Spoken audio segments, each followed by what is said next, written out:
Christian Parenti, welcome to the Grayzone. Thank you. It's good to be here.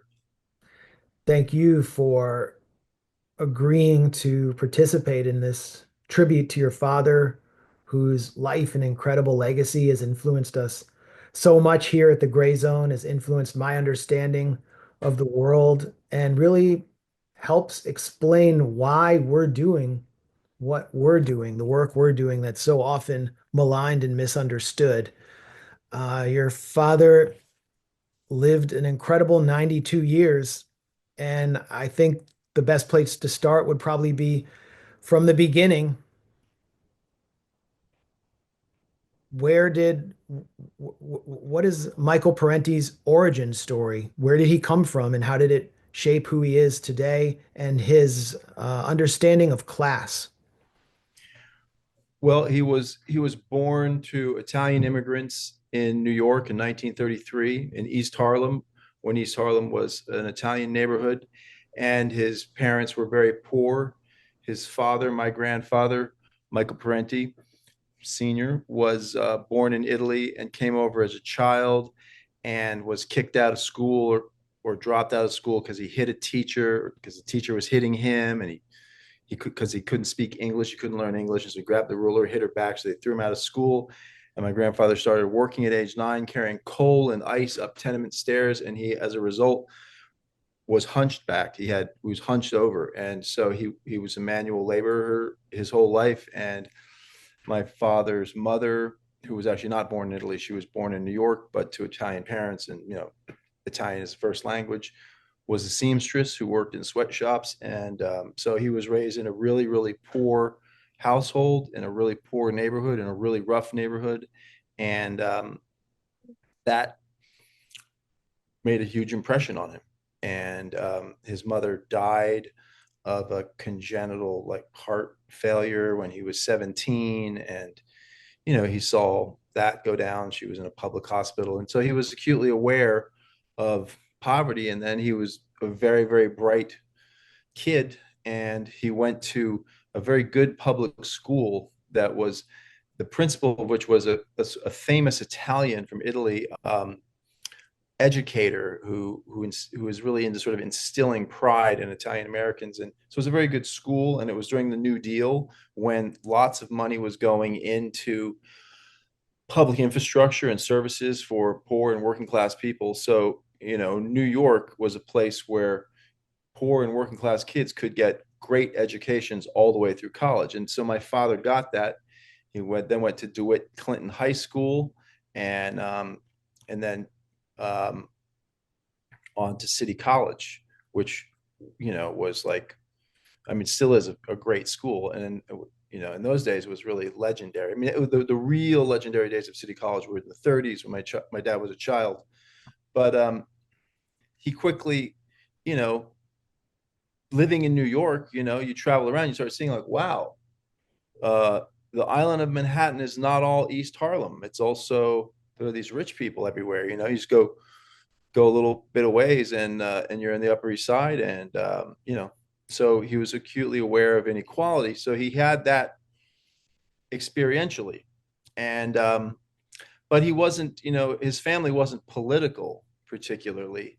And but he he lived in the neighborhood that was part of Vito Marcantonio's constituency. And Vito Marcantonio was a left politician who was, he was a socialist, and he ran on the New York Labor Party ticket, and worked closely with Fiorello LaGuardia to, really make the New Deal quite left in New York.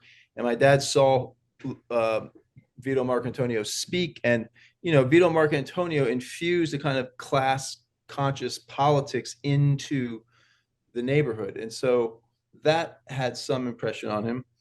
But he wasn't a radical until much later in life. So he went from City College to, yeah, he started working at the UN in the mailroom when he was 18, and then he went to Paris for a year at some point, like right after college or during college. I don't know the details of that. So he was becoming pretty worldly from a young age. He then went on to a professor. took interest in him and sort of mentored him. And he then went on to Brown and got a master's degree in 1957.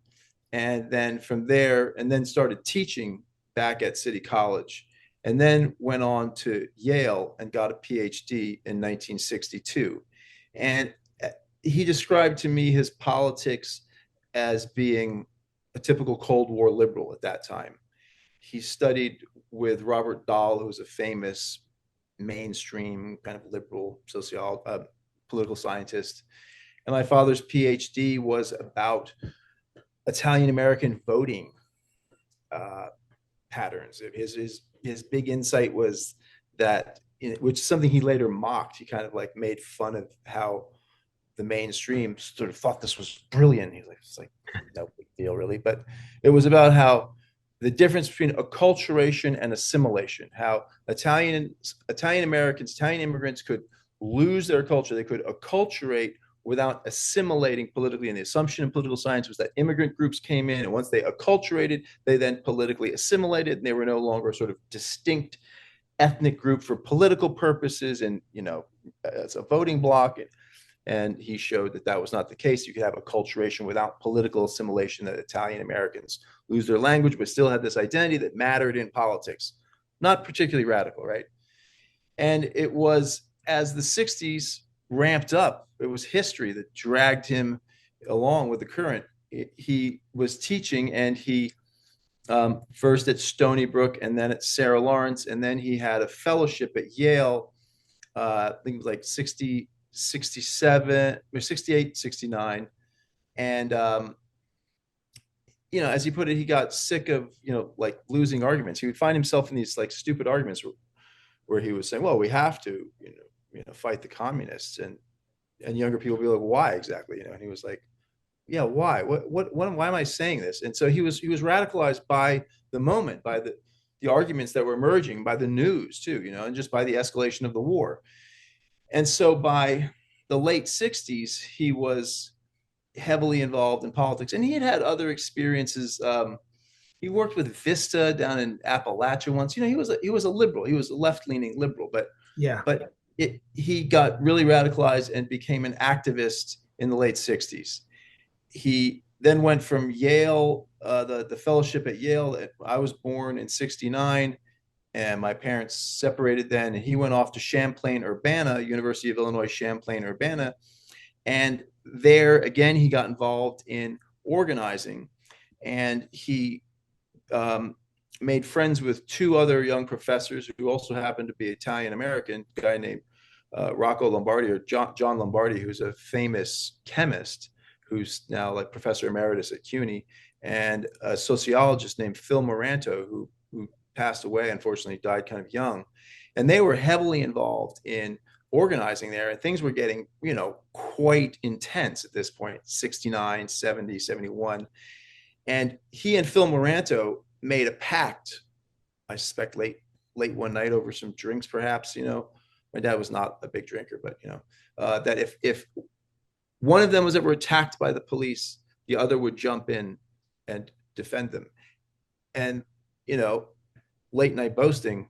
Well, lo and behold, one time there's a demonstration, a sort of small demonstration, and there was a dump truck looked like it was backing into these students that were sitting in, and my father was just there actually observing, like visiting it. He wasn't even participating.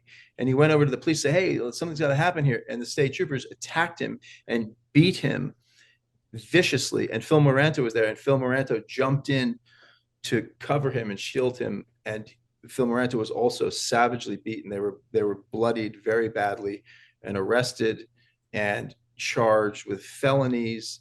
And so my father, despite the support of his whole department, and this was a pattern that repeated in his career, the whole department, and I don't know how far up it went at Champaign-Urbana, but in other cases it went all the way up to the president of the university, and then the decision would be overridden by the board of trustees. But he did not get tenure, he did not get his contract renewed. So then he left Champaign-Urbana and he went to the University of Vermont, 71, 72 maybe, in Burlington. And there again, got heavily involved in the anti-war movement ended up on the front page of the local paper at a march carrying the North Vietnamese flag, and this was an outrage. And but he was a great teacher, and he published important things. And his entire department, the dean and the president of the university, all signed off on his getting tenure, the renewal of his contract. I don't know if it was actually, I'm not sure it was tenure yet. It was just like renewal of his contract. And the board of trustees said, no way, this guy's a radical, forget it. And all three of those guys were red baited for years after that. And we know this because they all had a hard time finding a job, but because Rocco Lombardi, John Lombardi, was told he was getting turned down by all these jobs. And at one of them, some dean said, hey, we got a letter from the president of the university, or somebody like the head of the board, somebody high up at the University of Champaign-Urbana, saying that you're a radical, you're a problem. And so Lombardi got a lawyer who threatened the university, said, we're going to sue you. We have a copy of this letter. We have proof that you've done this. So if you do this again, we're going to sue you. And the next job that Lombardi applied for was CUNY, and they didn't intervene. So my father did not get reappointed at UVM. He then went on to Albany and University SUNY at Albany and Cornell. And from then on, it was like he was a sort of itinerant academic. He kept getting fired, even when his colleagues supported him, and he became increasingly kind of just branded as a radical. And in the process, his politics were developing from just an anti-war radical into becoming a Marxist. He started reading Marx. He didn't read Marx in graduate school. He didn't do any of that. All of that was on his own in the 70s. Started reading Gramsci, reading Marx, and became a Marxist. And and then he hung around Burlington. I don't quite know the chronology, but in Burlington, he became close friends with a guy who was younger, 8 years younger, named Bernie Sanders, who early on had run these kind of like yippie style, like stunt campaigns for mayor of Burlington.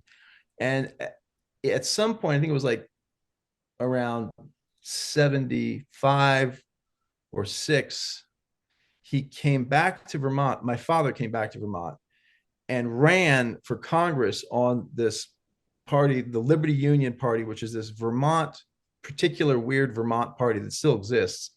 And cut his hair, put on a suit and tie, and went out to the regular people of Vermont and tried to make the case for socialism. And I remember when he came to the part of Vermont that I lived in, southern Vermont, and going with him on seeing him speak, and how he explained how there was elements of socialism already existed: the public schools, the roads, the municipal garbage management. And he got not that many votes, but he got like 7.5% of the vote, when Liberty Union typically only got like 1% or even less. And according to my dad, it was at that point he said to Bernie, he said, you should really like do this seriously, like not as like a protest, but like you should try and become mayor of Burlington for real. You can do it. And I'm sure many other people were also saying that to Bernie, and Bernie probably was thinking that on his own. And then Bernie ran 2 more times, and then he finally did become mayor in 80 or 82. So at that point in the late 70s, my father was having a really hard time. He could not get a job. And despite that, he managed to survive because he wrote, among other things, the first radical government textbook. And for younger people, this is like hard to understand, but prior to the internet, prior to Xerox machines, textbooks were a big business, and they were very important. And that's how readings were provided in college. Professors didn't have handouts. It was like, you buy this textbook.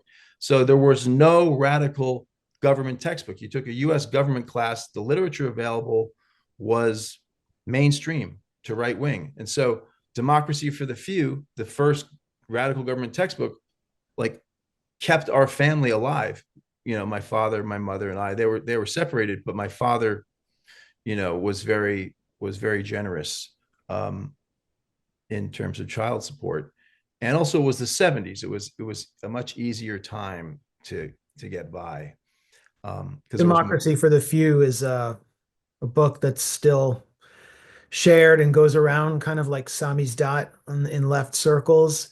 It's still influential. It's one of the few it books of went its kind. it was revised 9 times, so there's 9 editions. Like every like 3, 4, 5 years, it would be updated. So yeah, and it's still used, still widely used. Very, very influential book. And So essentially the argument is the system is rigged. However, and corporate interests and economic elites deploy propaganda in order to rig the system. However, he believed in reform. He wasn't completely checked out of the American political process. He believed that there was still a possibility for reform, yeah, which his which set politics. him apart from many other radical thinkers of the time. Yeah, he supported third world revolutions. Eventually, he would come to support the Soviet Union, but he also supported reformist politics, New Deal type politics. I mean, he ran for office. You know, his politics were very, very pragmatic in that regard. He supported the Cuban Revolution not because the Cuban Revolution was like his ideal, and he went there and he spoke openly about the problems that he saw, even in the halcyon days of the 70s, and the bureaucratization that was happening, like already incipient corruption of like the level of the hotel. Someone in the delegation had like some of their dry cleaning was stolen or whatever. He was open about this stuff. He didn't idealize it, right?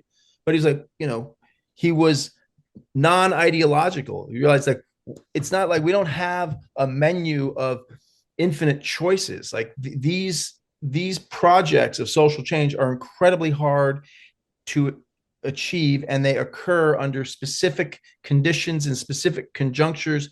And so you end up, if you're realistic about seeing progressive economic change, right? Like an expansion of rights for people, and a redistribution of wealth, an expansion of social opportunities for the masses of working people. It's gonna come in all different forms. So that was always his politics. I think it's better in Cuba, where I injured my leg, a very serious injury, my Achilles tendon, and I went to a hospital and I got an operation, and nobody gave me that examination you get in the US, the first examination you get when you go into an emergency clinic and you can be bleeding from 3 places, the examination of your wallet to see if you got medical coverage, and if you don't, you're sent to another hospital, you're dumped on the public hospital, which may be across town while you're still bleeding. It was better in Cuba, where I got that operation, and I didn't have to pay a penny, and I came back here with a cast, and I tried to get an orthopedic doctor, and I couldn't, and I could pay. I said, I'll pay. You don't understand, I'll pay. And they said, oh, we know you'll pay. We don't take any other kind of patient. But they're all booked, and I finally got some guy who just come out of medical school, and I hobbled into his office, and he looked at the cast, and he said, leave it on another week. That's $50. I can tell you that $50. I never resented paying $50 so much. It was better in Cuba. In a poor country, I got good medical care. In a rich country, I'm treated like a beggar and a pariah. It was better in Cuba, where I didn't see any kids with swollen bellies and hungry and begging.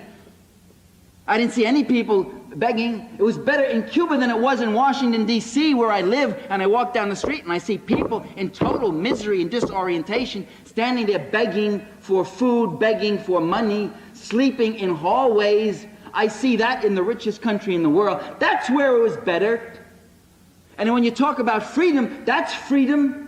And when you talk about oppression, that's oppression. Sleeping in a doorway is oppression. You want to know what oppression is? Then sleep in the doorways of the land of the free and the home of the brave, and you'll know what oppression is. You want to know what oppression is? Then think about the guys who sit there wondering if they're going to blow their brains out because they can't pay the mortgage on their house and they can't feed their kids, and they see the whole thing falling apart.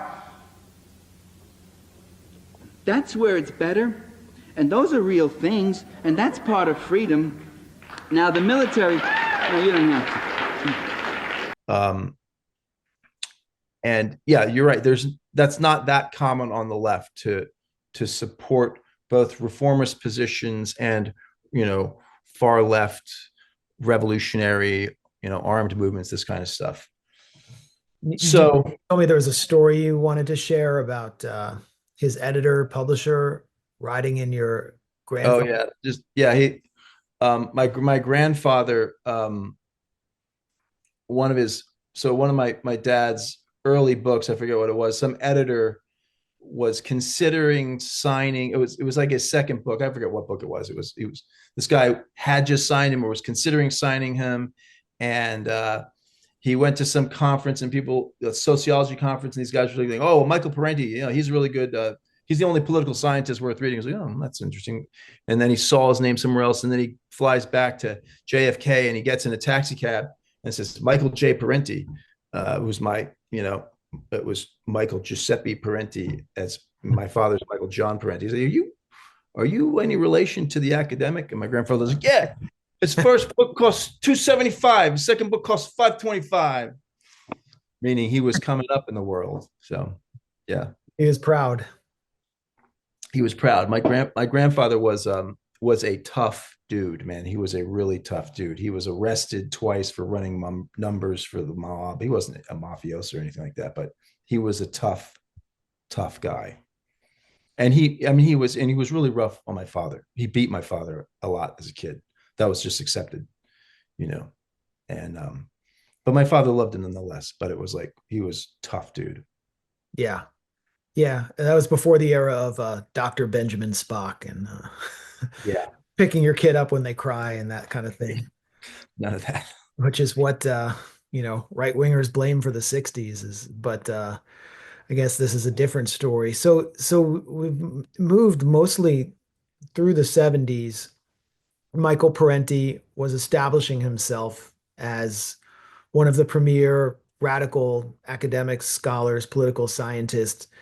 But he And was, but by the late 70s here, I mean, 76, 77, 78, from 70, like from 76 or 77 to 79, he lived in Amherst, Massachusetts, and he did not have a job, and he survived only on the royalties from his writing. And it was democracy for the few that saved us. And my mother and I lived not far away in southern Vermont, and that's why he was there, so he could be close to me.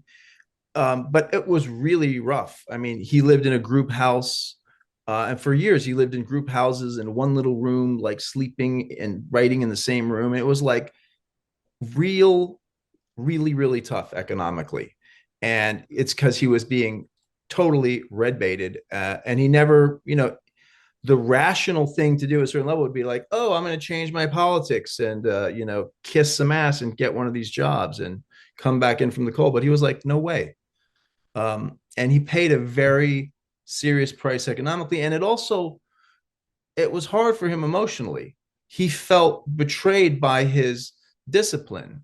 He had come out of poverty in this like tough neighborhood into this world of academia, and he was like involved in creating the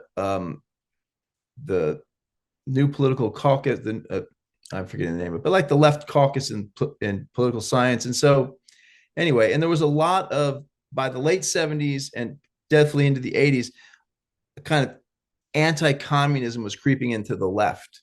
There was a lot of concern among academics and journalists on the left that they not be mistaken for being too radical. So the concern, the policing of one's legitimacy was becoming a very big part of a certain kind of left intelligentsia. And he hated that, and he felt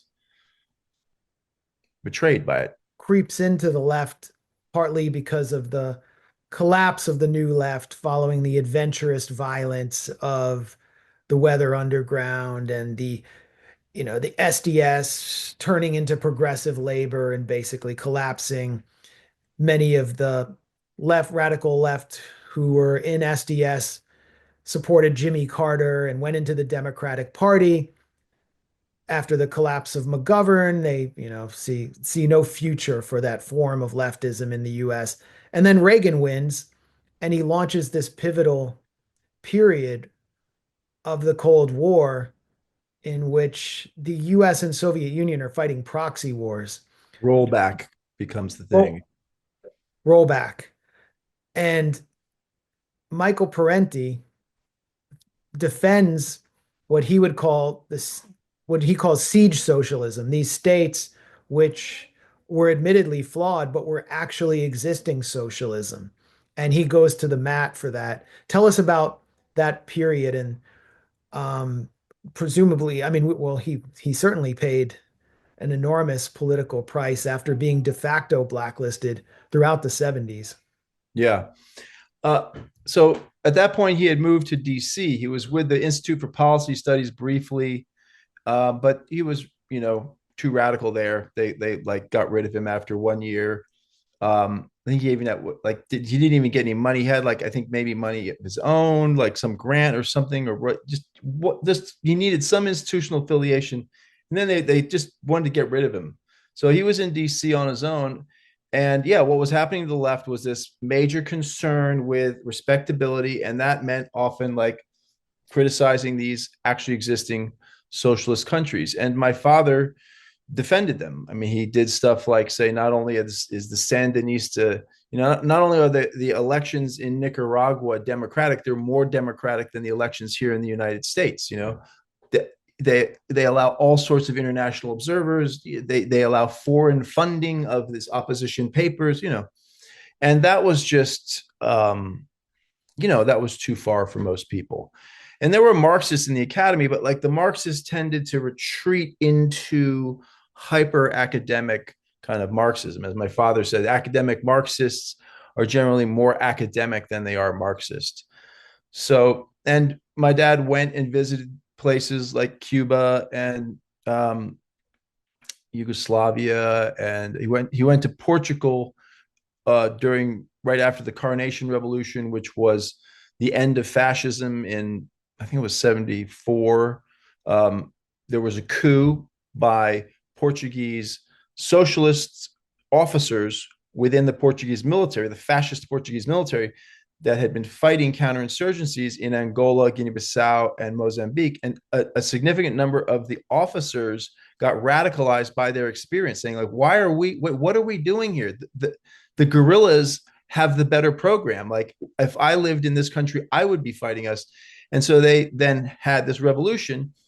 They held elections, and the left parties eventually lost. And so Portugal did not end up as a socialist country or with a socialist economy, but it was socialist officers who had a coup d'etat against a fascist government that delivered democracy to Portugal. Anyway, so yeah, that was a period of increasing radicalization. My father also, at that point in the 1980s, became he joined the Communist Party at a certain point. He was a secret member. He had a girlfriend for many years, probably one of the longest relationships of his life, who was a union member and a union organizer and a political organizer who was in the Communist Party. And so in DC, that was sort of the scene he was in. And I remember going down there. I lived with him for a little while, 3 months. My mother, very, very, very 70s stuff. My mother went to an ashram for 3 months, and I went and lived with my dad. But it was like, the DC Communist Party was a trip. It was largely African American and very, down to earth. I mean, the Communist Party then he basically drifted away broke with the Communist Party, as it basically just became a kind of a Democratic Party club of some sort. But at the time in the 80s, this was like really third rail thing to defend the Soviet Union, defend Cuba. And he did that continually and increasingly convincingly and articulately, and refused to back down. And so it became harder and harder. I mean, he could not get an academic job, but he kept writing, and Democracy for the Few kept getting revised, and it was really important. And he would write, important academic articles as well as more journalistic articles. And so he taught at Howard for a year in the late 80s. He got a job at Brooklyn College for a year, but then that was cut in half. I mean, the contract was sort of short-circuited after one semester because he had published in Political Affairs, the scholarly journal of the Communist Party. And when that came out, he noticed among his supposedly left colleagues, and they were left. I mean, Norman Finkelstein was one of his colleagues there, but it was like, that's just a little too much. A, Um, a friend wrote me about the Howard chapter of Michael Parenti's teaching experience and told me that the chair of political science was someone named Hilburn Watson from 1986 to 1990, who was very sympathetic to socialism and to Michael Parenti's views, and he hired him part-time. And it was the Howard administration, once again, the administration, but also other professors who were virulently anti-communist and some who were pan-Africanist, who removed Hilborn's entire syllabus and refused to renew your father's contract. yeah. He also, somewhere in the 80s, he was recruited to be the chair of the department at a university in Virginia. I forget what college it was, and he was brought in, and again he had like the support of the faculty, the support of the deans, and I believe even the support of the president. It was a smaller college, and then the board of trustees were like, absolutely not. So yeah, that was common, and yeah, I mean, and sometimes, not unfrequently, some of these people were kind of left. I mean, that was the case at Brooklyn College. And I remember he was very, very bitter about that. Felt very, very betrayed by that. I remember him saying once, he's like, hey, you accept it from these university presidents and these boards of trustees. They're open about that. I don't want communists at my goddamn university. It's like, that's what they are. But when it's people who are like, yes, we're into a heterodox variety of positions here and blah blah blah blah blah. The hypocrisy that goes with claiming to be about free inquiry and real dissent, and then in practice being concerned with policing one's respectability by policing one's left flank. And in those days, the third rail was actually existing socialism.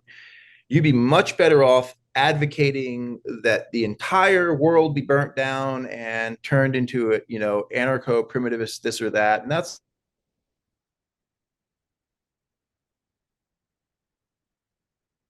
but when you start saying, no, we should not be making war on Nicaragua, and in fact, let's point out the things they're doing there correctly. Let's point out the ways in which the emerging social order there is superior to our own. Look what they do for little kids, right? Look at the universal provisions that this profoundly impoverished country is putting at the priority, at the top of their policy agenda. Why can't we do that? That's just like, don't do that. Don't go there, right? Do esoteric stuff. Write about obscure concepts in Marxism. I'm not saying that stuff is not valuable. There is value in that, but it's like, do stuff that people can't understand.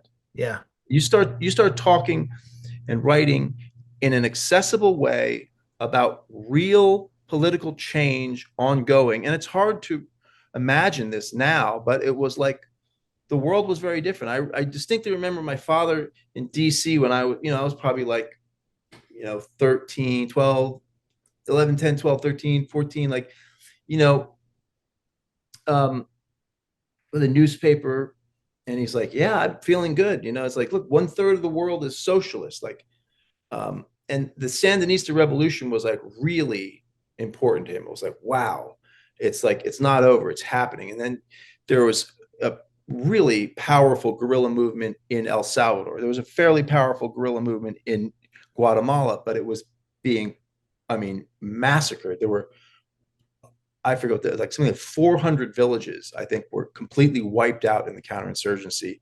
Not everyone was killed, but they would like destroy the village, drive everyone away, then go capture them and like resettle them in development poles. This was like the strategic hamlets from Vietnam that they did in Guatemala. The scorched earth counterinsurgency in Guatemala was horrific. It was very bad in El Salvador too, but it wasn't quite as bad. And the FMLN in El Salvador fought into the early 90s. And it was like, so all through the 80s, the hope was like El Salvador could go, Guatemala could go, Honduras, like, and there could be like electoral politics elsewhere. It was a really like, even though Reagan had moved from containment to rollback and was funding counter-revolution in all of these places, the CIA was involved in coordinating an invasion of Angola because there's a revolution, a Marxist revolution in Angola, in Guinea-Bissau, in Mozambique, in Nicaragua, and then these vigorous movements, guerrilla movements, as I said, in El Salvador and Guatemala, and not to mention other places. But those were the ones that really kind of were front of mind for him because they were all sort of, you know, part of this third internationalist tradition. I mean, the Sandinistas were their own thing. They were, Christian socialists in many ways. Yeah.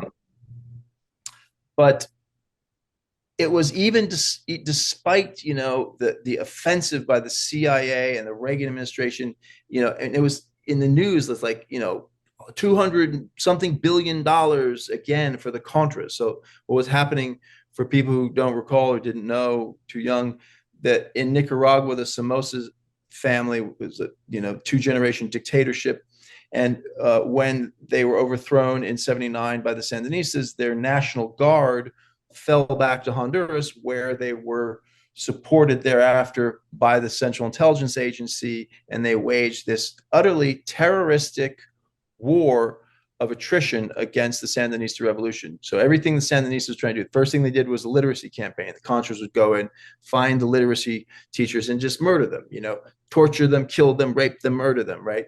Health clinics, burn them, kill the health workers, just destroy. An American volunteer, Ben Linder, was down there. He was a hydrologist. He was trying to set up micro hydropower, and they killed him, because he's helping this social project.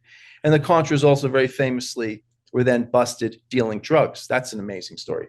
So, I mean, I could go on about the details, but that's what my father was doing. And to be, a lot of people a lot of Americans were going down and getting involved, helping out in Nicaragua.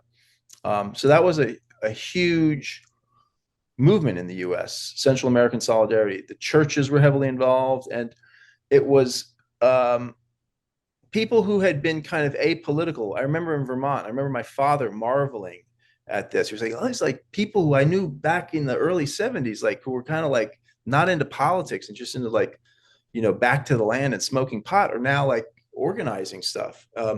So it was actually a revival and an expansion of an almost more sophisticated form of the left than had been in the saddle, during the anti-war movement. But then came, the end of the Cold War, and well, let's pause for a second. And it's such a fascinating history because I know so many of those people. They're some of the only people left in the actual anti-war movement. They're the leadership of Code Pink. They're the people I've met at the Ben Linder house in Managua. They call them Sandinistas, but many of them have been mercilessly attacked by, the liberal left that went down to Nicaragua in the 80s, but really wasn't serious about defending the Sandinistas after they came back and faced another U.S. intelligence-backed coup. So it kind of, it's so relevant to the politics of today to talk about the 80s and the final stage of the Cold War. And it's not over. These states, there are still these independent states that are standing up to empire. But I wanted to pause to talk about one of Michael Parenti's most important works, which was, part of a broader theme in his emerging legacy, which is the recognition that the mainstream media was actually a corporate media or a capitalist media that conveyed the propaganda to the American public at a time when there was not much of an alternative media and certainly no online media, that the capitalist class, the 1%, wanted them to see and hear, and manufactured consent for the proxy wars, for and what would later be, conventional wars against Iraq and the states that they wanted to collapse following the collapse of the Soviet bloc.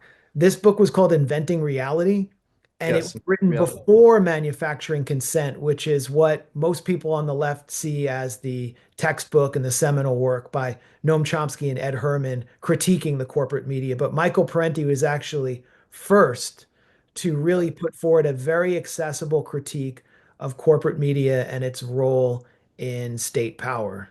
Yeah. And unpacking its, the interests, the power dynamics, how it works, and the hidden assumptions, the the stories and kinds of information that were elided and just not covered, and it really hit a nerve and did well. And he thought that's why Herman and Chomsky then wrote Manufacturing Consent. Um, he later became really close friends with Ed Herman.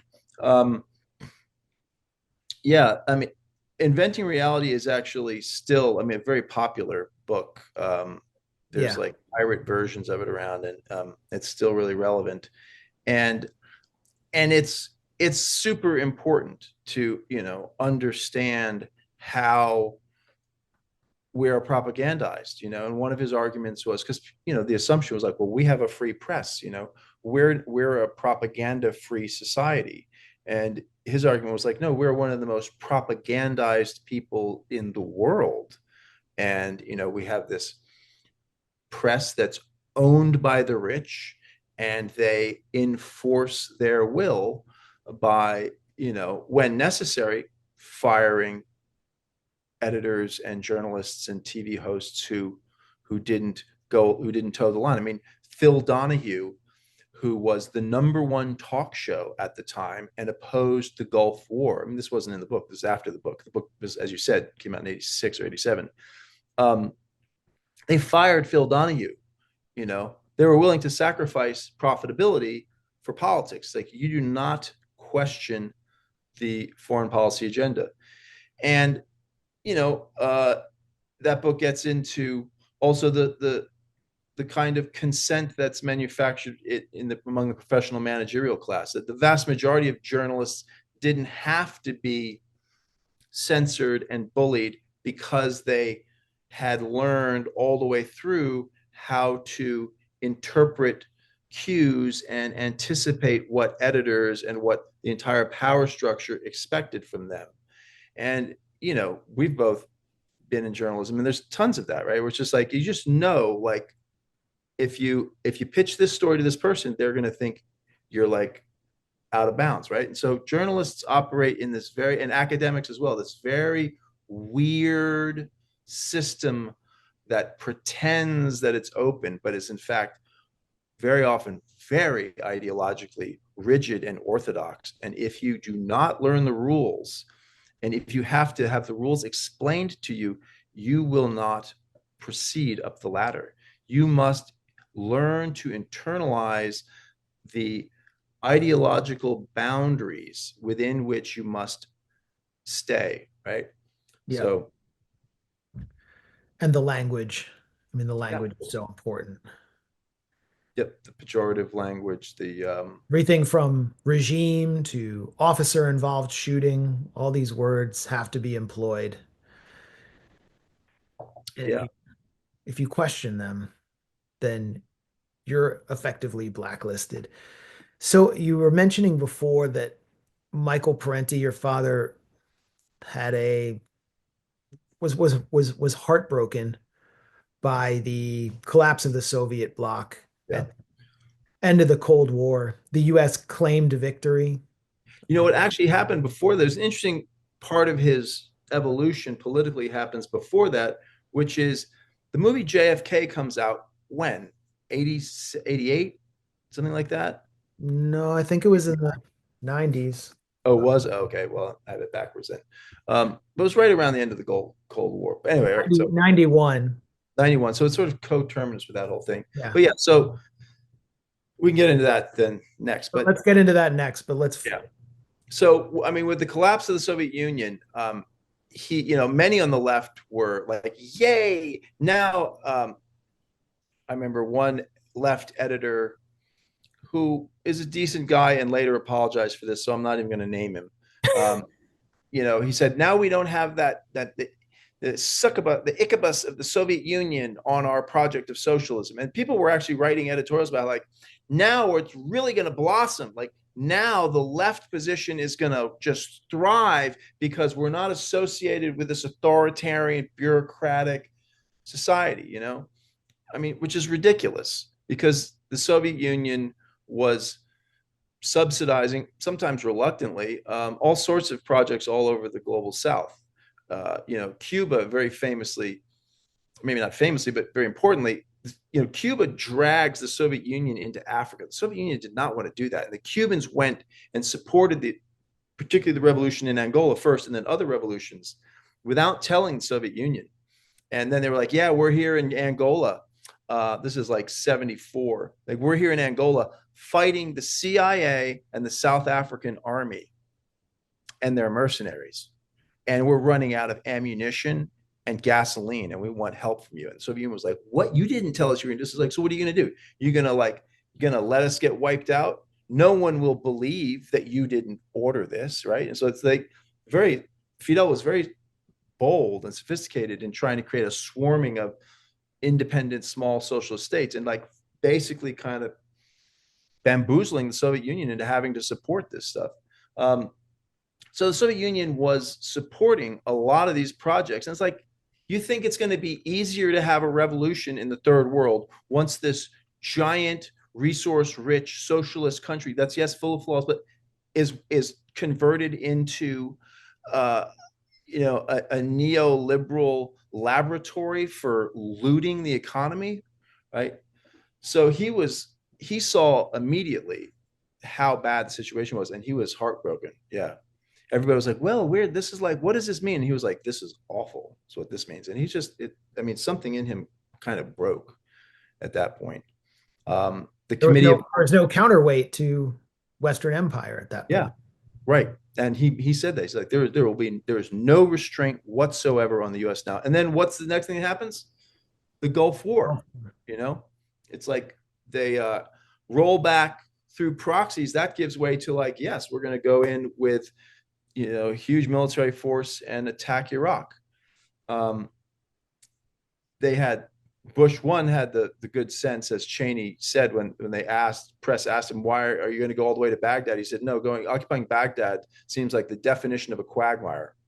So when Bush the second went in, that's exactly what happened. But so yeah, he was heartbroken by that, and you know, but he carried on. And one thing that happened then around that time was the debate around the JFK assassination. And this begins from the movie, Oliver Stone's movie. Probably many intellectuals wouldn't like to think that huge, big intellectual debates start from a Hollywood movie, but it did. This provoked questions about the Kennedy assassination in the population at large. And lots of people knew enough, and they became interested from that movie, and then went and learned more. And were like, what happened with the Kennedy assassination? And so this became a huge issue on the left. It was like, again, the issue of legitimacy, policing your legitimacy, came to the fore. And so Peter Dale Scott was sort of the main academic champion of arguing through very rigorous empirical research that the CIA was involved in the assassination of JFK. And my father agreed, and he got very interested in this, and he started arguing and speaking on this and participating in this national conversation, saying, yeah, the CIA did this. And you know, Alexander Cockburn, who in many ways I have tremendous respect for, but he was awful on this, and so was Chomsky. I remember Cockburn wrote in The Nation, he said, it doesn't matter how Kennedy died. It doesn't matter whether Kennedy died from slipping on one of Caroline's toys in the playroom, or whether he was assassinated because he was an anti-communist, blah, blah, blah, blah, blah. And it just doesn't make it. I mean, even if we're true, which is extremely unlikely, who cares? You know? I mean, it doesn't have any significance. But it's a little bit like the huge energy that's put out on trying to figure out who killed John F. Kennedy. I mean, yeah, who knows? And who cares? I mean, Plenty of people get killed all the time. Why does it matter that one of them happened to be John F. Kennedy? And the fact of the matter is that Kennedy was an anti-communist, but he was developing, and he was becoming. He, for example, unilaterally stopped testing of atomic weapons. He opened negotiations, secret negotiations with the Soviet Union.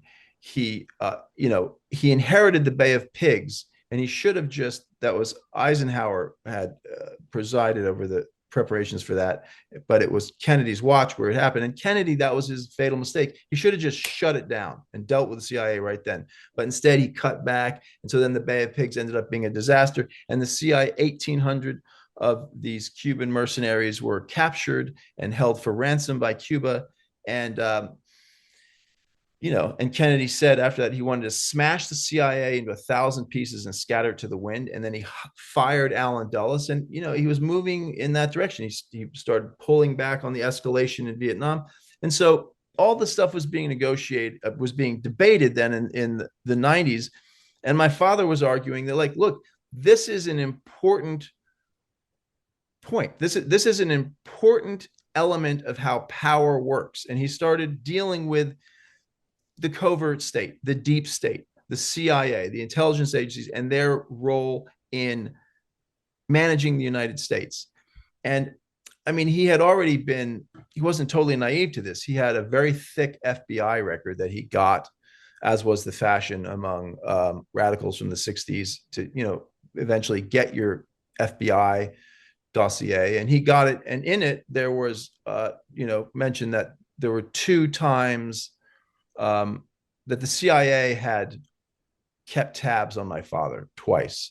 And it seems that it was related to traveling to Cuba and traveling to Portugal, I believe.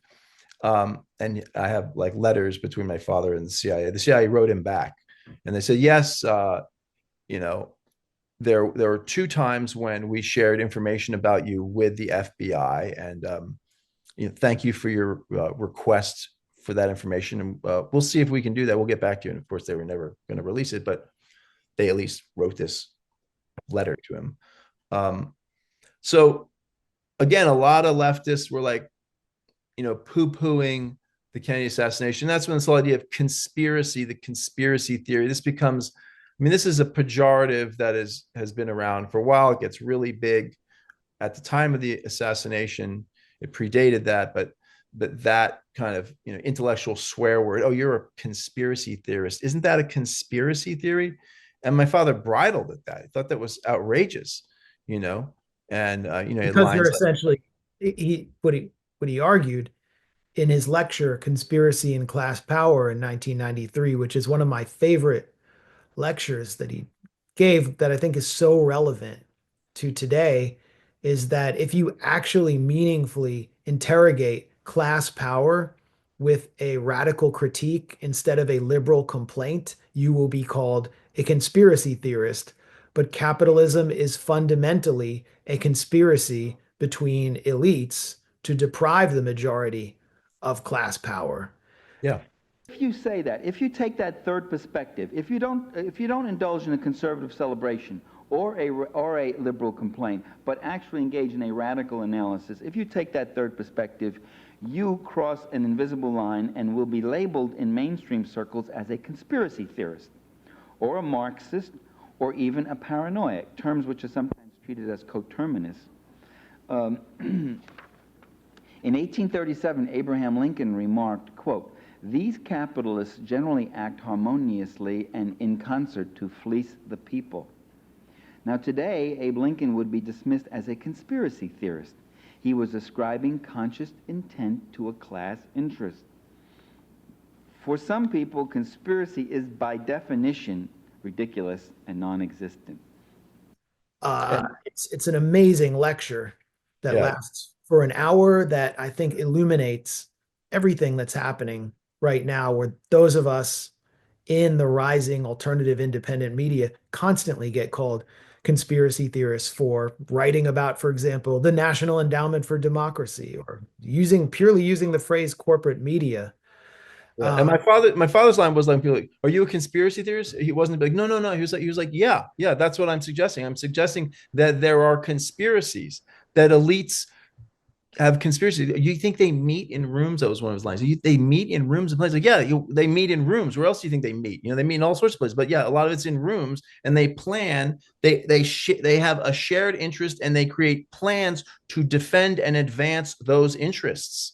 And yes, conspiracies happen. It's a crucial part of how power works in modern capitalism, especially in a democratic system where there's a significant element of hypocrisy involved, where political and economic elites are compelled to pay lip service to ideas of fairness while in reality pursuing totally unfair policies that ensure their political and economic power and make sure that wealth is channeled up to them and concentrates in larger and larger amounts, and that all sorts of political controls are maintained to make sure that people work harder for less, right? And that this doesn't just happen by mistake, that this involves conscious planning, interventions that are even illegal. And so that was a huge ongoing conversation, and it was something Conscious that planning, but stayed forever.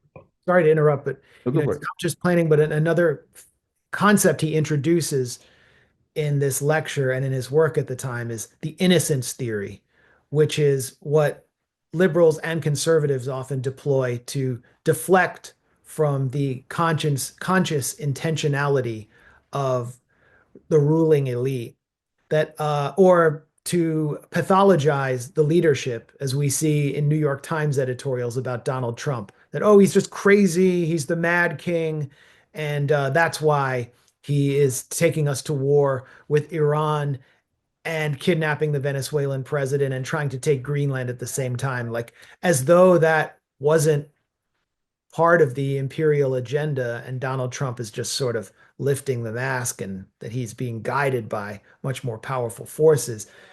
And he critiques the corporate media in how they try to deny the conspiracies that are staring us right in the face in such a savage and accessible way. Mm-hmm. Yeah, yeah, and to you know to to avoid that aspect of power is to miss a really big part of power. And kind of informing that whole moment too was the Iran-Contra hearings. Yeah. So what happens there is that, as part of, you mentioned earlier, the Boland Amendment, right? So there are some American nuns are raped and killed by the Contras in Nicaragua. And at that point in Congress, you get even kind of conservative Catholics from sort of, blue collar cities in the North who are totally anti-communist, America right or wrong, but they're not into that. You don't kill nuns. And so there were finally enough votes to limit the amount of aid that went to the Contras. And they said, no more lethal aid, only humanitarian aid. People would say, well, money's fungible, but it did constitute some limit on the amount of money that the government had been channeling. I think it was usually over 200 million a year, which in those days was enormous amount of money, to the Contras. And so the CIA and also a clique within the National Security Council of the Reagan administration started raising private money. This also goes back to like selling missiles to the Iranian government to bribe them to hold the hostages during the election with Carter. And I mean, there's footage of the guards of the hostages, the American hostages in the embassy, like waiting, like, okay, is the election, has Reagan taken power? Then, oh, now you can go. And so then some of the money that from selling those missiles is channeled into this covert support for the Contras. But the key thing is that the CIA was off the books, moving weapons down to the Contras with money they raised from this missile sale and money they raised from fanatical anti-communists in Texas in particular. And then the empty planes would bring cocaine back.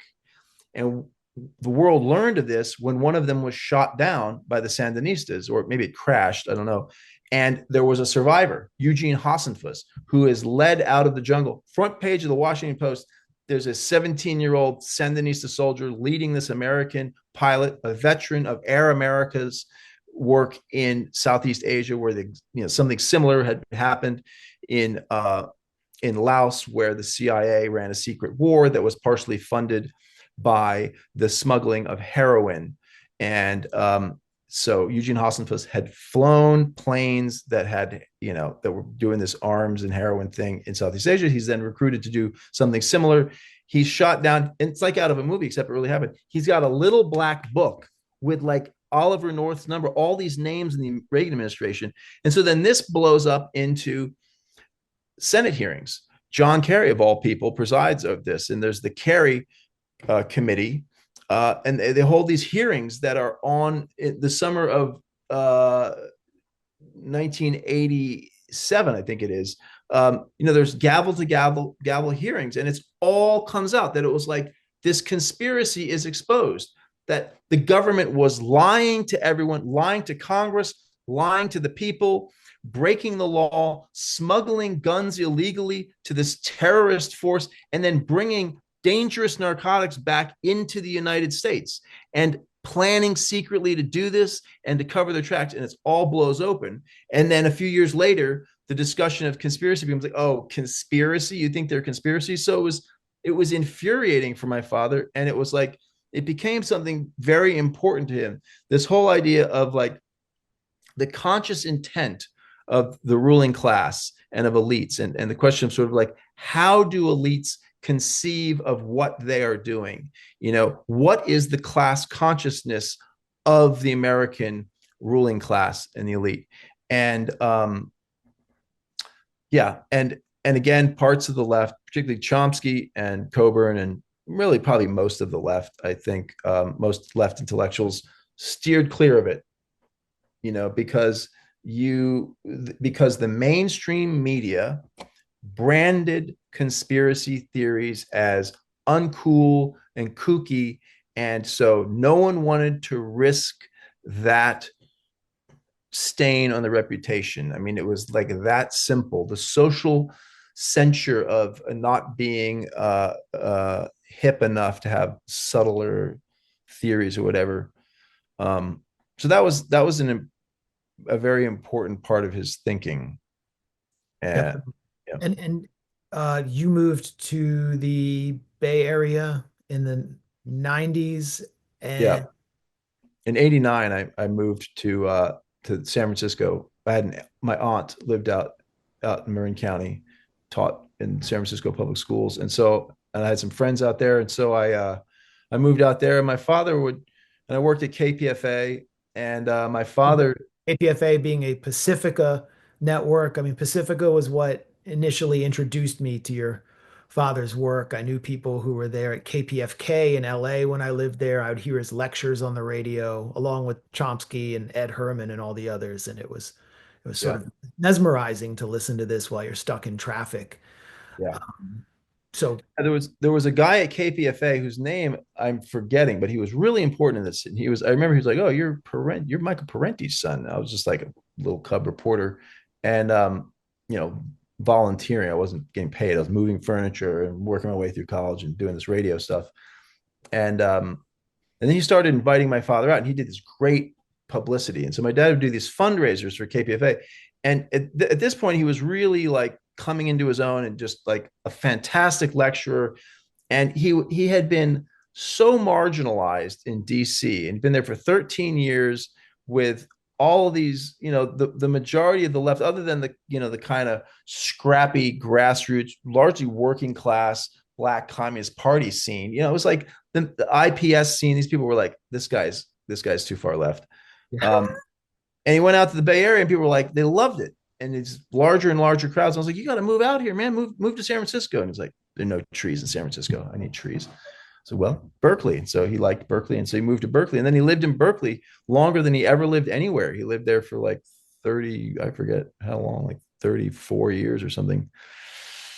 And And he really like that's when he really blossomed as a public intellectual, and he just started cranking out books, publishing with City Lights frequently, which is famous San Francisco publishing house, and the Bay Area was really a home and a sanctuary to him, and it was really good for his development. I mean, he always kind of pissed and moaned about like how California wasn't as sort of intellectual and serious as the East Coast, and but he liked it. He loved it, in fact. Oh, yeah. Um, People are yeah, more open-minded there. Berkeley, having the radical tradition, provided him with a yeah. base. Not the university, of course. I mean, the university was like he attempted several times to like have some sort of institutional foothold, and they were like, "Stay away." So he just accepted that. I mean, it hurt him, but he was like, "All right, fuck it, fuck academia, fuck these people. I'll do my own thing." And that's that's what it was. And this was, I mean, this came partly from being like, you know, raised in tough streets where it was like he learned to take a beating, honestly. It was like he had to fight people who were bigger than him, older than him, and he just, he learned that it's like, okay, sometimes you're gonna get your ass kicked, but the thing is you got to make them pay while they do it. So he had that street fighting sensibility, and he wrote, I mean, so many books. um One more thing before we move to, I want to section that out before we move to the his really prolific period in the 2000s when he wrote some of his most lasting titles. Um, Michael Parenti came under harsh attack for taking a very unpopular position, which I think has been vindicated in many ways, challenging the Clintonite responsibility to protect doctrine, humanitarian interventionism, or military humanism as applied in Yugoslavia. And he explicitly defended Slobodan Milosevic against war crimes charges, if I'm not incorrect, and recognized Serbia as a target of imperialism, as a target of NATO. I think this resulted in some of the harshest attacks and recriminations against him, and yeah, is still a misunderstood period today because that whole war to break up Yugoslavia as one of the last strong socialist states is misunderstood. So, can you yeah. talk about Mhm. that saga and how it still affects his legacy? Yeah. So he wrote the book To Kill a Nation, and it was a pushback against the the social engineering, the psychological warfare, the propaganda barrage that the US government waged against us, the US taxpayers, to justify covert support for the breakup of Yugoslavia and then for the overt attack on the rump Yugoslavia and Serbia, the bombing of Serbia, and then the support for the KLA in Kosovo, and which broke away from Serbia. And so my father's argument in that book, and I just reread it, and uh, it's really good. He does not say that the Serbs did not commit uh, ethnic cleansing and barbaric crimes, but what he said was that it was not like the Yugoslav government and the Milosevic government did not support that. It was these militias, and also what he said was like also and like what about the Croats? I mean, the Croats were like incredibly violent against Serbs and Bosnian Muslims. Um, they were openly fascist. The Ustashi, they resurrected. I mean, the Croatia had been a fascist ally of Germany during World War II, and they had a movement there called the Ustashi, and they resurrected all of the insignia and ideology under Tudjman, who was their leader. And this was like just papered over and ignored in the U.S. press. And so my father's effort was to just sort of like remind people, this was like, hey, there was a lot, all sides were doing this. Croatia was really doing, but even the Bosnian Muslims, who were the smallest group in getting the worst of it, they also committed horrible crimes against civilians, and so did the breakaway Serbs. And my father argued that the rump Yugoslav government, Milosevic's government, didn't support this, which if you read the New York Times, that sounded totally absurd. And I remember I couldn't even believe it. And I went and searched at the time, or after the book came out. I remember searching. He said, you cannot find quotes of Slobodan Milosevic calling for ethnic cleansing. I searched a couple times, like very, very diligently. And the only quote they would say he supports ethnic cleansing. And then the quote they would have would be this famous or infamous quote from Kosovo Pale, this plains in Kosovo, where in growing ethnic tension between Serbs and Albanian, Kosovar Albanians, there was two Serbs had been raped with bottles and murdered. And then the Serbs like flipped out, and there was this big rally. And Milosevic went down there, and he said, he's trying to calm people down. He says, look, no one is going to beat you and abuse you because you're Serbian. And this would be quoted everywhere. It's like, this is proof that he's this ethnic cleanser. Well, lo and behold, To Kill a Nation came out before Slobodan Milosevic died in prison. Slobodan Milosevic is, captured and put on trial in the Netherlands, in The Hague. And he complains of heart trouble and requests to go to Russia for treatment. He's denied, and then he dies of a heart attack in his cell. The trial against him, which alleged that he had conspired with the leadership of the breakaway Republic of Srpska, the breakaway Serbs, to commit ethnic cleansing. This trial continued, and lo and behold, he was acquitted posthumously. They found that Radovan Karadzic, the leader of the breakaway Serb Republic, was found guilty. Ratko Mladic's main military guy was found guilty.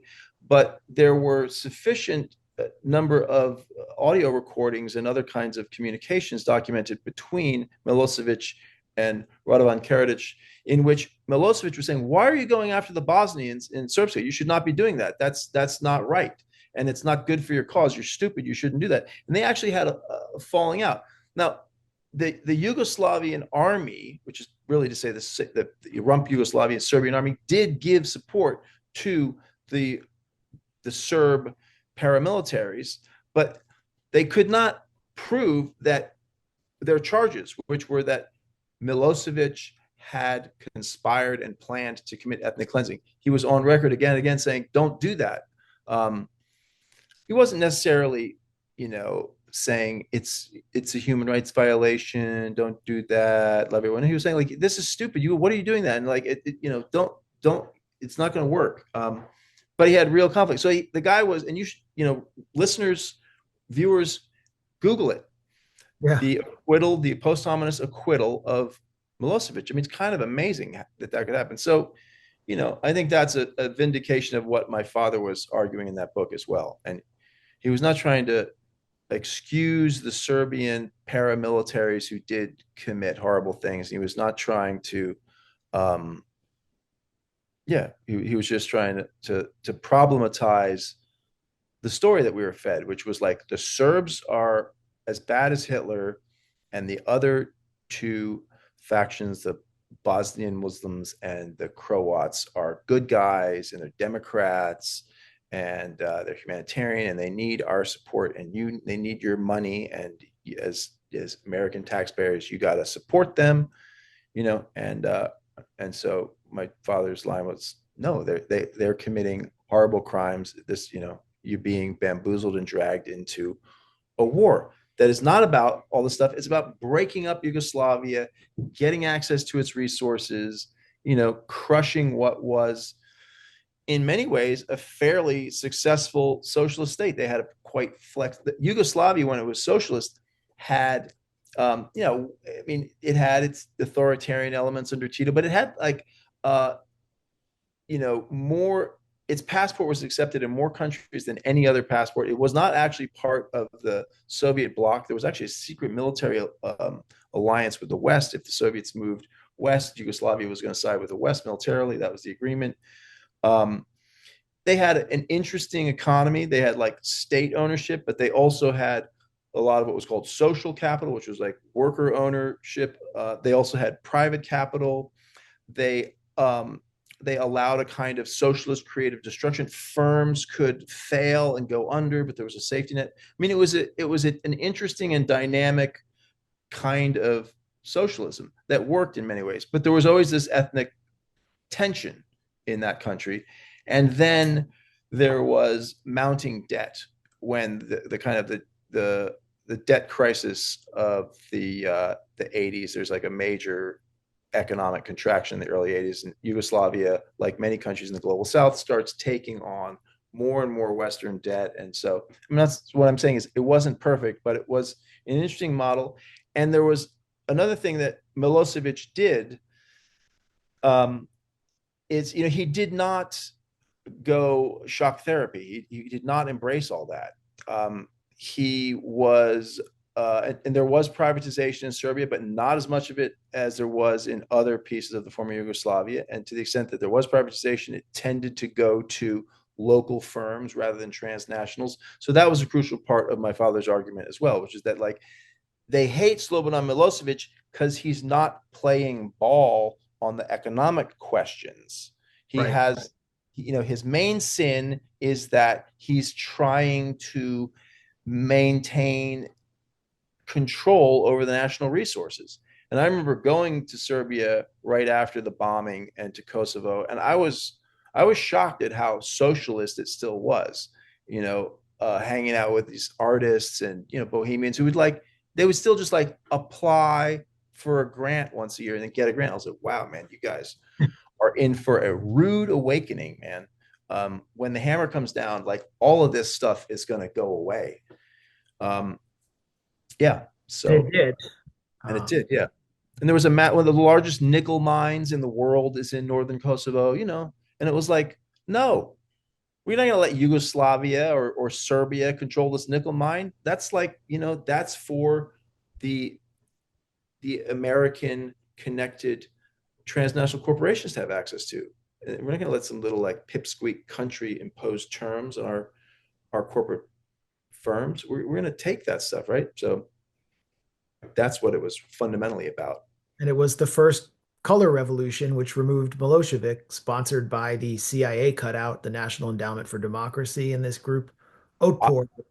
Yeah, It's with gone the that fist, which you see now in all the Gen Z revolutions, which are sponsored by Ned. But yeah, I it's mean, he it's was onto it before yeah. many people were. Yep. Um, so moving forward to the 2000s, this was really I think the high point of Michael Parenti as a public intellectual, at least in terms of his prominence, and he was pumping out books that were so distinct from one another, so original and yet so accessible. Black Shirts and Red today is kind of like a Bible for contemporary communists. I guess there's a book right below it, The Assassination of Julius Caesar, Caesar is a good book too. Yep. revisionist history on Julius Caesar, who was sort of a populist who took on the debt kingpins.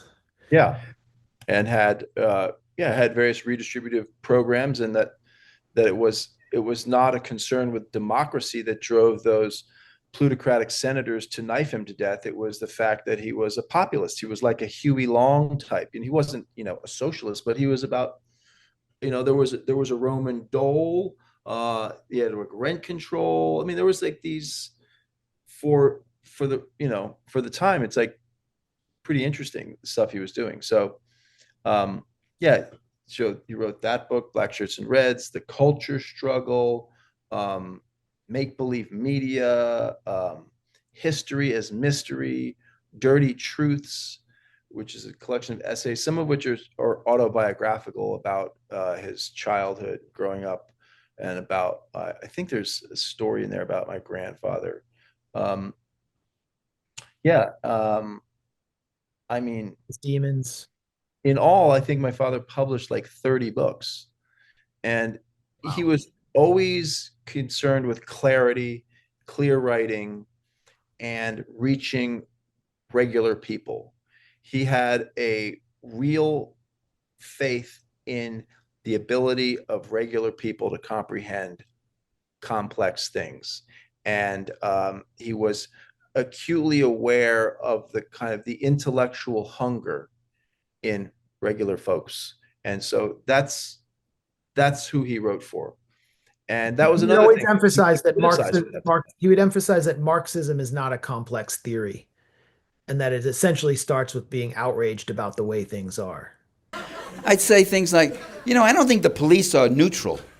I think why in a strike they side with the factory owners and not the workers? Why are they there defending the property and not the right of the worker who has an entitlement in the labor that he invests? And I say, well, that's Marx. That's Marx.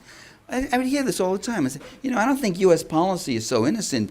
We're out there helping the finance. Oh, that's Marx, they'd say all the time. And I say, boy, this guy Marx was really something. Here I am. I'm knocking myself out trying to make an analysis. Every time I come up with something, they give him the credit. That's pretty good. And then I realized something. That wasn't Marx. That wasn't Parenti. That was reality. That's what it was. And reality happens to be Marxist. And it's like, you either, as he used to say, he said, you either own it or you work for it. This is the basic division. It's people who own the means of production and the people who sell their labor to it. This is the basic thing. You either own the motherfucker, as the quote actually went, or you work for it. That people, and this is to some extent something he got, from Gramsci, this idea of a dual consciousness, that people have an experiential based consciousness of how they're ripped off, they're exploited, but then there's the consciousness, the set of ideas that are imposed upon them by education and propaganda. And that there's this tension in everyone between the experience of living in a class society and the mythologies that we marinate in. And so he wanted to make arguments that could help people understand and become more conscious of what they were frequently already kind of experiencing and aware of at an experiential level. The unfairness, the deep unfairness of the whole system. And as part of that, the pathological dependency of capitalism, of the corporate elements of capitalism, the corporations and the owning class, the fact that they were in fact, actually quite dependent on a sort of crypto socialism. That it's like the state is constantly bailing them out, subsidizing them, protecting them, creating conditions that allow for capital accumulation because they allow for the easy exploitation of workers, the easy disposal of wastes, externalities in the form of pollution and stuff like that. And that there's this constant welfare program for economic elites. And and he was people should read his books. He was a great writer and a fantastic public speaker.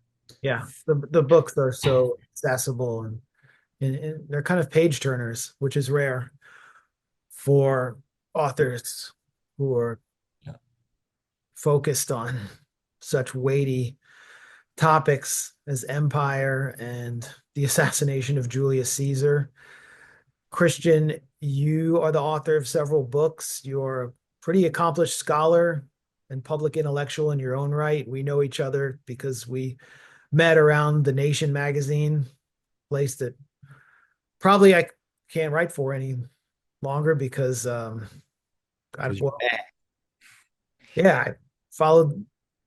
read too much Michael Parenti, I guess. Yes, you did. Yeah, my dad never got to write for The Nation. He could never. Bertel Ullman once said, you should write. He told Katrina vanden Heuvel once, he said, you should have Michael Parenti in your pages. But she was like, no. He was only interviewed by Democracy Now! Once. Yeah. It's an interesting interview. Only once. Only once. But why is that? Well, because he was, what today would be called a class first Marxist.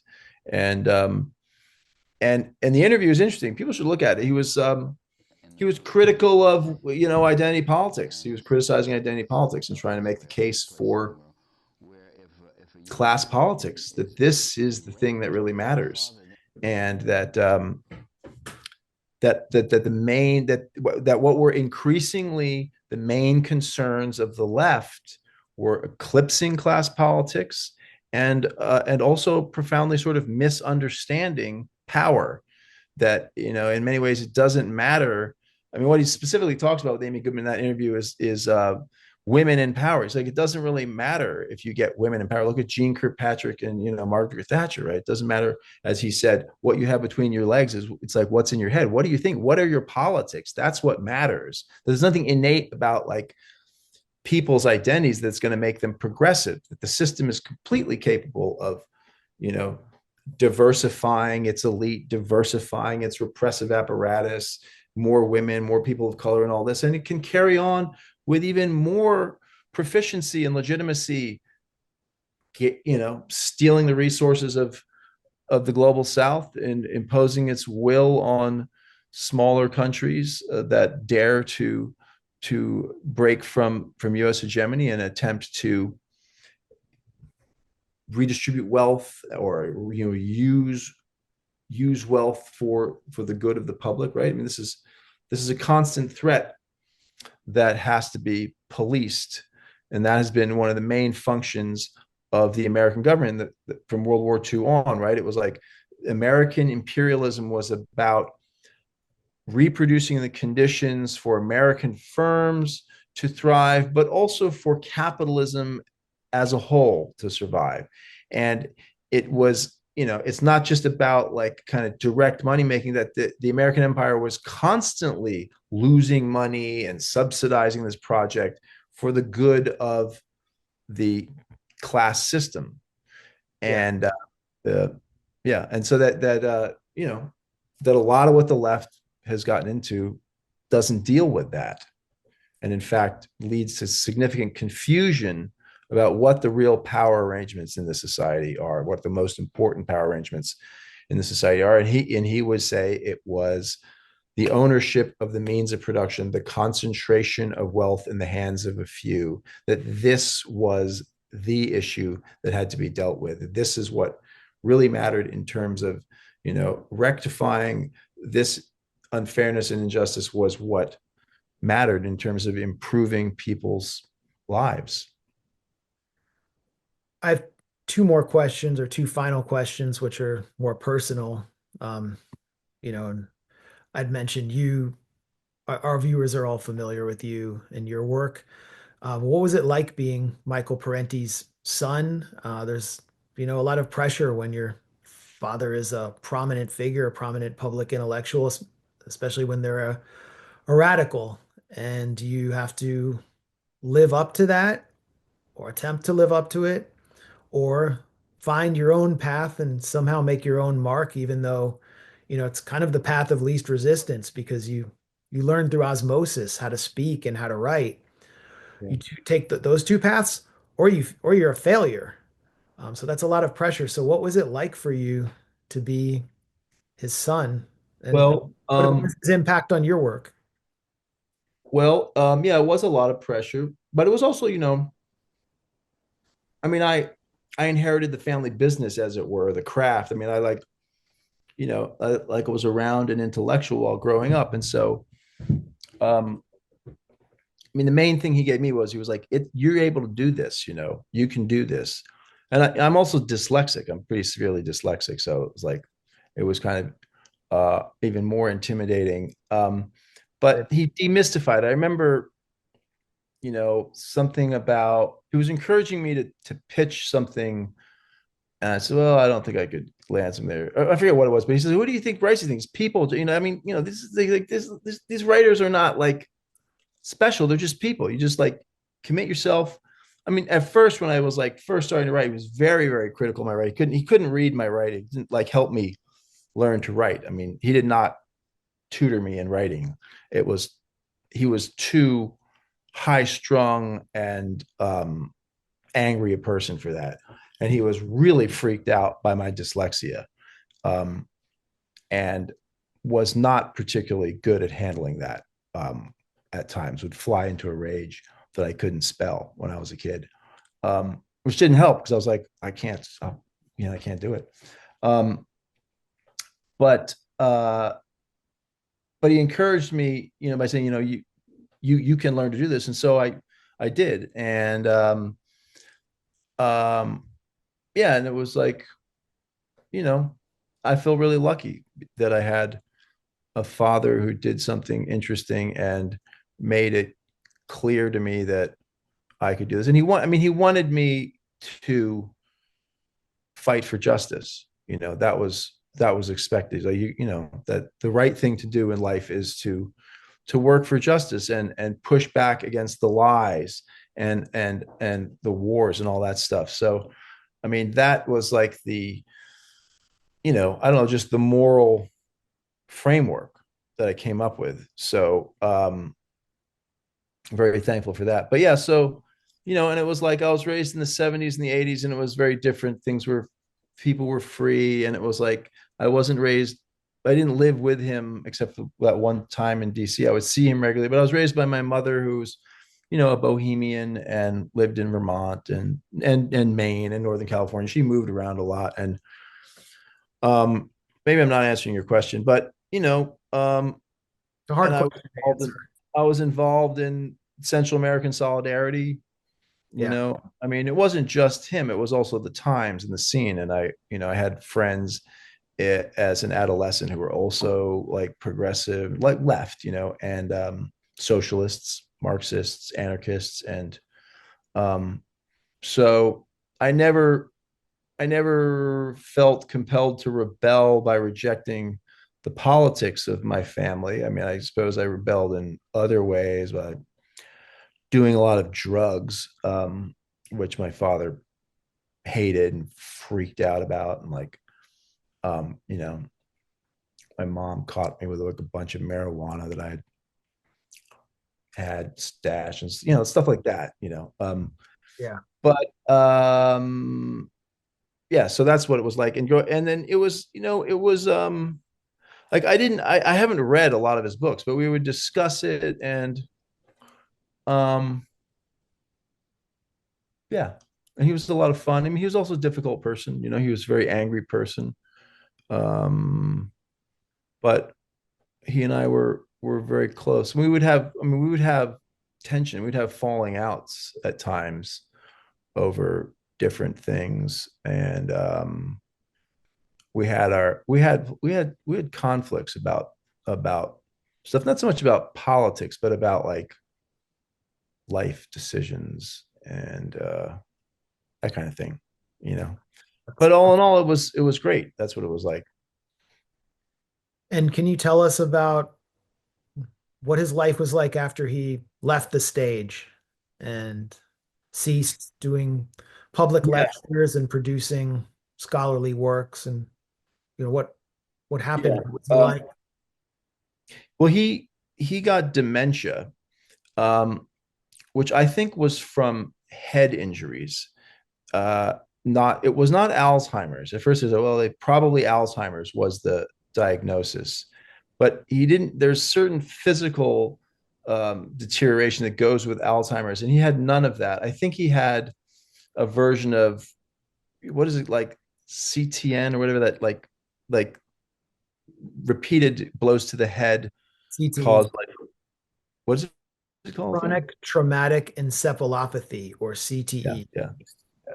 I think he had some version of that mostly affected his ability to speak, but he still, was very present. And so, and that was from, playing football, boxing. He was a bruiser. He fought. He was a physical fighter in the street, and he continued getting in fistfights until the very end, which I'll tell that story in a second because it's kind of funny. But I think that's what it was. So he had dementia. He became a victim of financial elder abuse. Some woman like started getting him to write checks, and I had to like intervene and stop that. And he was living on his own. I was going out there regularly, helping him with stuff. And he would walk around his neighborhood and people would come up to help him and be like, are you okay? And he like, then they called the cops, and he knew where his then this happened a couple times, and two times when I was actually visiting in Berkeley, and the cops were like, if this happens again, he's going to be institutionalized against his will. So I was like, all right, gotta move him back east. So he sold his house, and he lived the last 3 years of his life in a really great old age home in Amherst, Massachusetts, called the Arbors. It's a great place. Not all these places are getting taken over by hedge funds and just destroyed. And this one's, they've got like 7 of these around Massachusetts, and it's owned by a family, and there are people who worked there for like 20 years, 15 years. So it's a really good place. And he lived his last 3 years there, and he was really happy, and the staff loved him. And he had there was this one like funny interaction that at one point this big Korean, my father was quite short, he was like 5'5", and which caused him a lot of trouble growing up because people would pick on him, so then he had to fight. This big Korean war vet came in. It was wars like baseball hat, like Korean War, and he was like over 6 feet, and he and my dad did not like each other. And one day I'm going to visit my dad, and I see this guy, his eyes all busted up. I said to one of the staff, I said, what happened to this guy? They're like, oh, you didn't hear? I'm like, no, I said, your father sent him to the hospital. I was like, what? And they're like, yeah, he was asking for it. He was like, gives everybody grief, and he's picking on your father. So your father gave him what for? It was very funny. All these working class, women who were the staff were like, they knew what time it was. They're like, no, this guy wanted it. So he was asking for it. Your dad gave it to him, but yeah, so that's what his final 3 years were like. And I saw him a lot. His grandson saw him a lot. And then his passing was he was in rude health. He was really strong, and with it, but he got the flu, this bad flu going around. He recovered from the flu, and then he just sort of like started to decline. And then the doctor said, if he doesn't, you want to intubate him and all this stuff. And I was like, his wishes were not to be intubated, force fed, and all this kind of stuff. I said, well, we got to put him on hospice. It's like just palliative care. Like, we don't think he's cleared the flu, but we don't think he's going to recover. His body is sort of like winding down. And so over a period of 10 days, he just sort of like slowly wound down. And we spent a lot of time with him. And the mother, my son, Marcy Smith, set up a really beautiful, like, he had 2 rooms, little apartment in this place, and, just made a really, really nice environment with like Marian hymns and like candles burning. And like, she spent a lot of time with him, spent numerous nights there next to him. And the hospice nurse said it was one of the most peaceful deaths she had ever seen. And he wasn't in pain. They give you at hospice, they give you a lot of morphine, like but he was not in pain. And so, he didn't like drugs, and, having a clear head was important to him. And, you could tell, like, we'd like, can you hear us? Raise your eyebrows. And he would like, squeeze your hand and stuff like this. And so it was like, we didn't drug him. We were prepared to like give him morphine if he was moaning and in pain, but it was this very, very peaceful death. And it's like, I got to say everything that needed to be said. And, just showered him with love. And a number of other people, my mother called and talked to him, and, it was like, everybody gave him love. And it was, death isn't great, but as far as it goes, it was a very peaceful death. So I feel good about that it was, that he was at his home, and he was surrounded by people who loved him, and, it wasn't being poked and prodded and drugged, because he hated medicine, by the way. I mean, he hated it. Yeah. I remember being at his place in Berkeley once. asked him for some aspirin. He's like, aspirin? What do you want aspirin for? It's like hard drugs like aspirin. I was like, come on, I got a headache. But yeah, he didn't have aspirin. Christian, is there anything else you want to say about your father, Michael Parenti, or want our audience to know about him before we close? I think we covered a lot. Yeah, we covered a lot. I mean, I think he he was, I think that sometimes like people who follow him are not aware of sometimes his pragmatism, because I think he's known for like defending actually existing socialism and defending third world revolutions. But he was unusual in this, fact that he also supported reformist stuff. I mean, he was very into Vito Marcantonio, who he had seen speak as a little kid. And, he had a kind of pragmatic approach to politics and social change that I think we could all benefit from. That one problem we have on the left is people get, ideologically rigid and think that there's only this way to do it. And it's like, the path towards progress is different at different times and in different places. It's these specific conjunctures of conditions that make necessary and make possible various avenues of movement. And I think we have to be alive to that. It's not so easy to figure out what they are, but that if we had a little more pragmatism, we might get a little further. And I think that was a very important part of his thinking, which doesn't always come out necessarily in some of his lectures, but it's like, I mean, you can see it at the end of Against Empire, where he talks about what should be done. I read that, and I read To Kill a Nation since he's died only 4 days ago or 5 days ago now. And I guess that's all I would say. And I'm going to miss him, but I'm really, really thankful for everything he gave me. He was a great father, and I am forever in his debt. I'm very proud of him.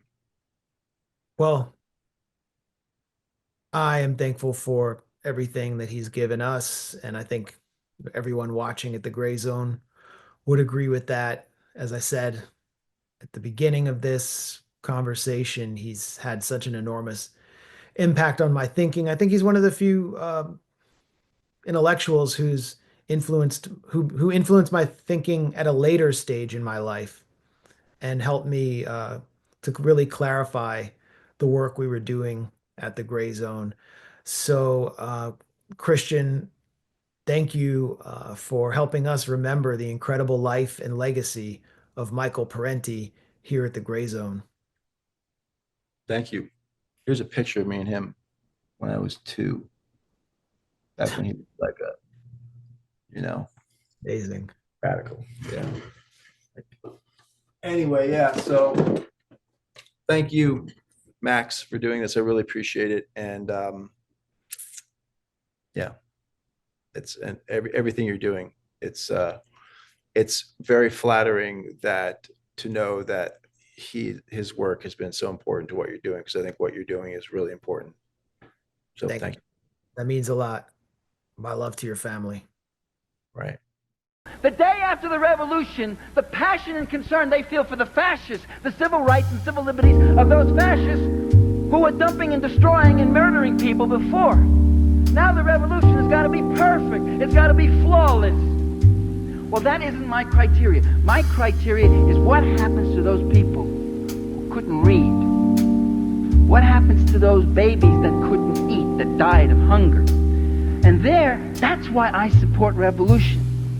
The revolution that feeds the children gets my support. Not blindly, not unqualified.